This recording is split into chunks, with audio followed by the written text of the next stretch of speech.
As you can see, my mixie before the cleaning and my mixie after the cleaning within just 1 minute, even less than the 1 minute. Hello friends, this is Divya. Welcome back to the channel once again. I hope आप सब लोग happy होंगे, healthy होंगे. So in this vlog, I'm going to share homemade snacks along with some cleaning. So I'm starting this vlog with my Sandhya Aarti. तो आप लोगों ने एक कहावत सुन रखी होगी, यथा नाम तथा गुण. तो आज इसके ऊपर मैं आपको एक छोटी सी और क्विक स्टोरी सुनाती हूँ. And this is not a fiction story, this is a real story. तो एक बार की बात है, एक बार तुंगभद्रा नदी के पास एक नगर हुआ करता था. नगर यानी कि सिटी, जिसका की नाम था उत्तम नगर. तो वहां पर उस नगर में एक पंडित यानी कि ब्राह्मण रहा करते थे, जिनका की नाम था आत्मदेव. आत्मदेव का मतलब होता है आत्मा में देवत्व का दर्शन कर लेना. और उनकी पत्नी का नाम था धुंधली. तो आज के इस व्लॉग में मैं आपसे आत्मदेव की स्टोरी तो नहीं शेयर करूंगी, क्योंकि वो तो बहुत लेंदी हो जाएगी. उसमें बेसिकली यही था कि आत्मदेव के जो पुत्र थे वो किस प्रकार से हुए, उनका उद्धार गोकर्ण ने किस प्रकार से किया. बट यस, आत्मदेव जी की कहानी से हम यथा नाम तथा गुण को अच्छी तरीके से समझ सकते हैं. आत्मदेव जी के जब बहुत सालों बाद पुत्र हुए तो उनका नाम आत्मदेव जी परमात्मा देव रखना चाह रहे थे, क्योंकि उनका नाम था आत्मदेव, तो वो नाम रखना चाह रहे थे परमात्मा देव. पर उनकी पत्नी बोली कि नहीं, मेरा नाम है धुंधली, तो मैं अपने पुत्र का नाम धुंधकारी ही रखूंगी. तो आपको जैसा नाम से समझ में आ रहा है, धुंधकारी, जो धुंध मचाता है. तो इस बात को अब हम इससे समझेंगे. तो धुंधकारी का जो जीवन था वो बहुत बुरे कार्यों में व्यतीत हुआ था. तो वो मरने के पश्चात प्रेत बन गए थे और उनका उद्धार गोकर्ण जी ने किया था. तो इस जो छोटी सी मैंने आपको स्टोरी सुनाई, पूरी तो नहीं सुनाई, कि धुंधकारी का पूरा जीवन बुरे कार्यों में व्यतीत हुआ था. तो नाम का भी ना बहुत प्रभाव होता है. जैसा कि आपने एक बात और सुनी होगी कि राम से बड़ा राम का नाम.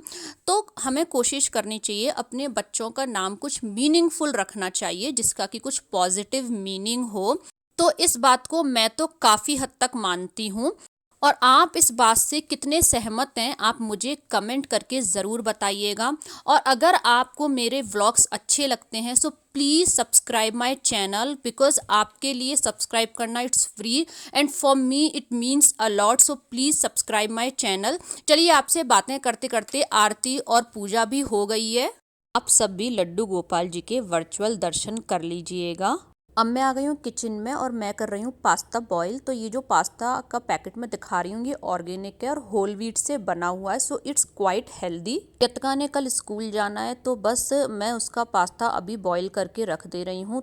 एक पैन में 4 कप पानी लिया है और उसमें मैं डाल दे रही हूँ 3/4 चम्मच नमक. और साथ में ही मैं इसमें डाल दे रही हूँ 1 से 1.5 चम्मच नॉर्मल खाने वाला ऑयल. फ्लेम को कर रखा है हाई. इसमें मैं डाल दे रही हूँ 2 कप पास्ता का, और फ्लेम को आपको हाई ही रखना है. Now give it a mix. और इसमें ले लेते हैं एक बॉईल. बॉईल आने के बाद मीडियम फ्लेम कर दिया है और कवर करके 2 मिनट और पका लेते हैं. ये वाला पास्ता मीडियम फ्लेम पर बस 2 मिनट में पक जाता है. गैस को कर दिया है बंद. आप चाहें तो पास्ता को एक बारी कट करके चेक भी कर सकते हैं. सी, यहाँ पर पास्ता एकदम परफेक्टली कुक हो गया है. पास्ता को निकाल दिया स्ट्रेनर में और इसकी कुकिंग को रोकने के लिए मैं इसके ऊपर डाल दे रही हूँ ठंडा ठंडा 2 गिलास पानी. आप चाहें तो ये काम टैप के नीचे भी कर सकते हैं. सी, पास्ता कितना खिला खिला बॉईल हुआ है. पास्ता कम्प्लीटली ठंडा हो गया था, इसमें से पानी भी निकल गया था. अब इसको मैं एयर टाइट कंटेनर में बंद करके इसको फ्रिज में रख दूंगी और सुबह यतका के लिए ये पास्ता 2 मिनट में बन जाएगा. अगर आप वर्किंग मॉम हैं तो आप इस तरीके से रात में पास्ता बॉईल करके रख सकते हैं. अब मैं बच्चों के लिए बना रही हूँ फिरकी मठरी, जैसा फैन होता है ना, बिल्कुल उसी टाइप की. तो एक बड़ा बोल लिया है, इसमें डाला है 2 कप मैदा. अब इसमें मैं डाल दे रही हूँ स्वाद के अनुसार नमक. इसी के साथ थोड़ी सी इसमें मैं डाल दे रही हूँ कसूरी मेथी, हाथ से रब करके डाल रही हूँ. थोड़ी सी डालेंगे अजवाइन, इसको भी हाथ से क्रश करके डालेंगे. इन सभी ड्राई इंग्रेडिएंट्स को एक बारी अच्छे से मिक्स कर लेंगे. मठरी को खस्ता बनाने के लिए इसमें मैं डाल रही हूँ मोइन. तो मोइन के लिए मैं यूज़ कर रही हूँ तेल, जो कि है 1/4 कप. 2 कप मैदा के लिए 1/4 कप इसमें डलेगा मोइन. अब इस मोइन को पूरे आटे में अच्छे से मिला लेते हैं. This is a very important step. Moin को आपको पूरे आटे में ना अच्छे से मिक्स कर लेना है। अगर आप इस तरीके से फिस्ट में आटा लेते हैं और वो इस तरीके से कलेक्ट हो जाता है तो समझ लीजिएगा मोइन आपका परफेक्ट है। उसी सेम कप में मैंने थोड़ा गुनगुना पानी ले लिया है। अब थोड़ा थोड़ा पानी डाल के हम इस आटे को लगाएंगे। आटा हमारा टाइट होना चाहिए लेकिन स्मूथ भी होना चाहिए। आटा तो मेरा लग गया है और इसमें आधे कप से भी कम पानी का यूज़ हुआ है। अब इस आटे को स्मूथ करने के लिए आप चाहें तो किचन प्लेटफॉर्म पे भी इस तरीके से इसको स्मूदन कर सकते हैं। आटे को हल्के मॉइस्ट कपड़े से कवर करके कम से कम 20 मिनट के लिए रेस्ट करने के लिए छोड़ देते हैं। आटे को मैंने 2 पार्ट्स में डिवाइड कर लिया है। इसका बना लिया है एक लंबा सा लॉग और अब मैं इसकी छोटी छोटी सी बना लूँगी लोइयाँ। अब इन सभी लोइयों को हम अच्छे से इस तरीके से स्मूदन कर लेंगे। बाकी सभी लोइयों को मैंने कवर करके रख दिया है। एक लोई ले ली थी, उसको पूड़ी के जैसा बेल लिया है। जैसी पूड़ी होती है ना, बहुत ज़्यादा ना मोटी बहुत ज़्यादा ना पतली, बिल्कुल उसी तरीके से। अब इस पूड़ी को हम चारों साइड से कट कर लेंगे चकले को घुमा घुमा के, लेकिन हम बीच का पार्ट जो है उसको छोड़ देंगे। बीच के पार्ट में हम लगा लेंगे थोड़ा सा पानी। अब इसको हम फैन जैसी शेप दे देंगे, यानी एक पार्ट हमको नहीं चिपकाना है, दूसरा पार्ट चिपकाना है, फिर एक पार्ट नहीं चिपकाना है, दूसरा पार्ट चिपकाना है, बीच बीच में पानी लगाते रहना है, फिर अगेन एक पार्ट नहीं चिपकाना है, दूसरा पार्ट चिपकाना है। इस तरीके से अगर हम करेंगे तो इसकी बहुत ही अच्छी फैन जैसी शेप आ जाएगी, देखिएगा। तो इसी तरीके से हम मठरी बनाते भी जाएंगे और उनको हम साइड में सेकते भी जाएंगे। ऑयल को मैंने पहले ही गर्म करने के लिए रख दिया था। ऑयल को थोड़ा सा चेक कर लेते हैं। तो अगर हम मैदा डालेंगे तो हमारा ऑयल इतना गर्म होना चाहिए कि मैदा डालते इसमें बबल्स आने चाहिए, लेकिन वो एकदम से तैर के ऊपर नहीं आनी चाहिए। तो यहाँ हमारा ऑयल एकदम परफेक्ट गर्म है और हमारी जो फ्लेम है वो भी लो टू मीडियम रहेगी और ऑयल भी हमारा एकदम मीडियम ही गर्म होना चाहिए। तो मैंने यहाँ पे 3 या 4 मठरी इसमें डाल दी हैं। अब इनको हम डालते ही टच नहीं करेंगे, पहले इनको नीचे से सिकने देंगे, उसके बाद ही हम इनको टर्न करेंगे और लो टू मीडियम फ्लेम पर टर्न करते करते इनको हल्का पिंकिश होने तक सेक लेंगे। जब ये फ्लोट होकर थोड़ी सी अपने आप ऊपर आ जाएंगी तभी हम इनको टर्न करेंगे, डालते ही आपको इनको टर्न नहीं करना है। तो यहाँ मैंने 2 तरीके की मठरी बनाई है। ये तो मैंने बनाई है फैन शेप की मठरी और एक मैंने बनाई है लंबी मठरी। तो इनका कलर कुछ इस तरीके का आ जाना चाहिए। इन मठरियों को आप बनाकर ठंडा कर कर एक बॉक्स में स्टोर करके पूरे महीने भर तक इंजॉय कर सकते हैं। अब बस डिनर तो हम लोगों का हो गया था, मठरी भी बन गई हैं, पास्ता भी मैंने सुबह के लिए यत्का के लंच के लिए बॉईल कर लिया है। बस किचन को वाइंड अप करना रह गया है। जब भी मैं कोई चीज़ बनाती हूँ तो सबसे पहले उसका लड्डू गोपाल जी का भोग लगाती हूँ। तो यहाँ उसका लड्डू गोपाल जी का मैं भोग लगाऊंगी, फिर लड्डू गोपाल जी को शयन भी करा दूंगी। मेरा जो मिक्सी का जार है ना वो लीक करता है, तो मैं अपनी जितने भी इलेक्ट्रॉनिक अप्लाइंसेज है उनको इस टिश्यू से साफ़ करती हूँ। ये क्लोरॉक्स का टिश्यू है, तो आप देखिए कितना डर्टी हो रहा है and with in few second ये एकदम से नीट एंड क्लीन हो जाएगा। मेरे को कोई सोडा, कोई सर्फ, कोई ब्लीच, किसी भी चीज़ की ज़रूरत नहीं पड़ेगी। एज यू कैन सी मैंने सिर्फ इस टिश्यू को एक ही बार रब किया है और बहुत ज़्यादा टाइटली भी नहीं करना है, आपको बहुत सॉफ्ट हैंड से करना है। और आपकी ये जो मिक्सी है या फिर आपका जो सैंडविच मेकर है या जो टोस्टर है या कोई और भी आपके पास इलेक्ट्रॉनिक अप्लाइंसेस हैं, वो इस क्लोरॉक्स टिश्यू से बहुत ही इजीली साफ़ हो जाते हैं। ये मेरा खुद का पर्सनल एक्सपीरियंस है, तो मैंने सोचा आप लोगों के साथ भी शेयर करती हूँ, तो आप लोगों के साथ शेयर कर लिया मैंने। मिक्सी कितनी अच्छी क्लीन होती जा रही है। So this is the Clorox tissue और ये आपको बहुत इजीली कॉस्को, वॉलमार्ट, टारगेट कहीं पे भी मिल जाएगा, इवन अमेज़ॉन पे भी अवेलेबल है। और जो मेरे इंडियन सब्सक्राइबर हैं उनको मैं बता देती हूँ कि आप डिसइंफेक्टिंग वाइप्स करके डालेंगे ना तो आपको इस तरीके के बहुत सारे टिश्यूज़ अमेज़ॉन पे अवेलेबल हो जाएंगे। वैसे तो मैं अपने मिक्सर को हर ऑल्टरनेट डेज पे साफ़ कर लेती हूँ टिश्यू से, बट एक्चुअली मेरे को वीडियो बनानी थी तो इसलिए मैंने इसको थोड़ा सा 4-5 दिन बाद साफ़ किया है। मतलब आई वांट टू शो कि अगर आपका जो डर्ट है वो थोड़ा सा ज़्यादा फर्म भी हो जाता है ना, इवन दो ये जो क्लोरॉक्स टिश्यू है ये इसको बहुत ईजीली रिमूव कर देता है।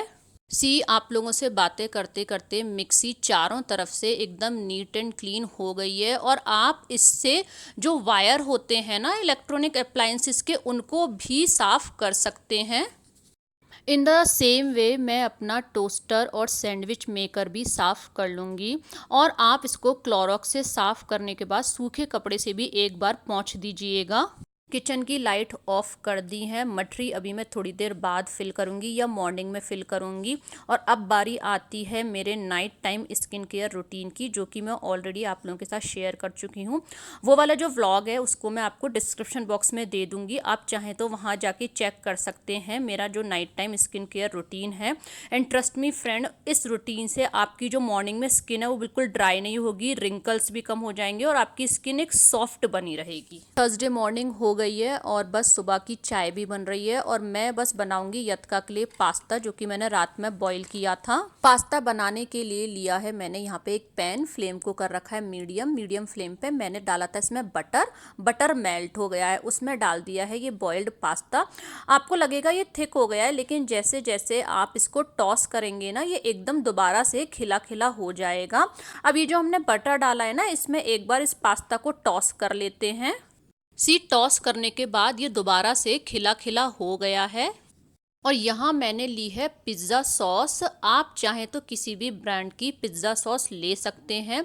और ऐसा बिल्कुल नहीं है कि पिज़्ज़ा सॉस को आप पास्ता में नहीं डाल सकते हैं, टेस्ट बहुत अच्छा आएगा, आप एक बार ज़रूर ट्राई करके देखें। इस पिज़्ज़ा सॉस की करीबन 2 से ढाई चम्मच मैं इस पास्ता के ऊपर डाल देती हूँ। और क्योंकि पिज़्ज़ा सॉस हो गई या पास्ता सॉस हो गई ना, वो थोड़ी सी ना सार होती हैं, तो उसको बैलेंस आउट करने के लिए मैं डाल रही हूँ टमाटो केचप, क्योंकि ये थोड़ी सी मीठी होती है। और बस इन 2 केचप से ही हम बना देंगे रेड सॉस पास्ता।